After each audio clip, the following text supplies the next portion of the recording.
Well, g'day, curd nerds. Welcome to Ask the Cheeseman number 10. The first question is from Leah Bear from YouTube.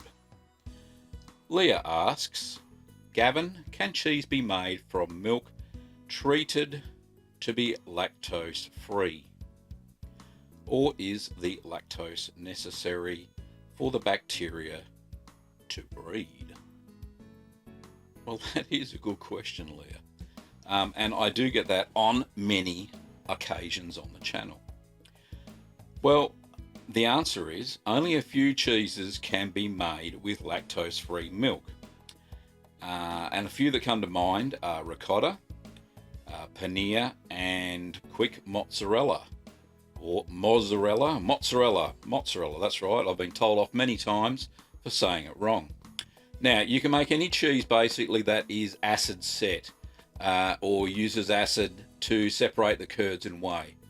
Now, any cheese that is rennet set will probably not work because it needs to be acidified using a starter culture, and the starter culture needs to convert the lactose in the milk into lactic acid, which aids the rennet to set. So try some of those cheeses. Hopefully they will work out for you. The next question is from Bob from Mandeville in Louisiana. And Bob asks, Gavin, when waxing cheese, what temperature range is best for the wax?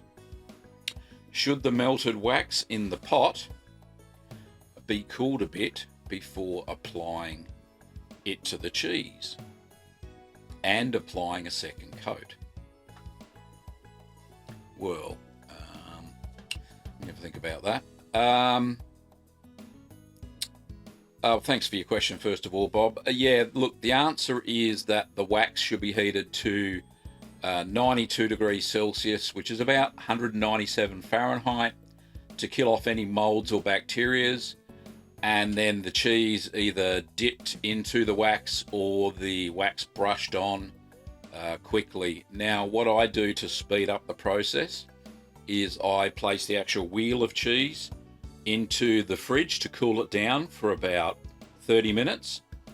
And that basically helps the wax to cool quicker on the first dipping or first coat. And it also helps it you to be able to hold it to apply the second coat a lot faster. So there's some quick tips on how to wax your cheese a lot faster. Don't forget to heat it up to that higher temperature. It kills it off, the bacteria off a lot better. The last question is from Santiago in Hong Kong. Now, Santiago says, last night I opened for the second time a waxed half red Leicester that he tasted at 1 month. That was bland, was acid leaking, had whey issues. 3 weeks later, the same thing, a real disappointment. It was very bland and a bit acidic. Sounds like a bit of a disaster, Santiago. He tried a Gouda at 10 weeks. It was a bit moist and normal. It does not melt. Had a slight acidic taste and had vague flavors of Gouda. I have another whole Gouda of the same age, which he will mature for another 2 months. Okay, fair enough.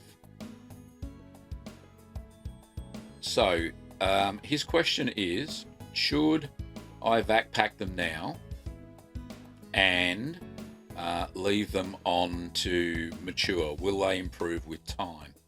Oh, he goes on to say, thanks for everything, your book, the videos, your podcast, and recipes on littlegreencheese.com. Oh, thanks, Santiago. That's lovely.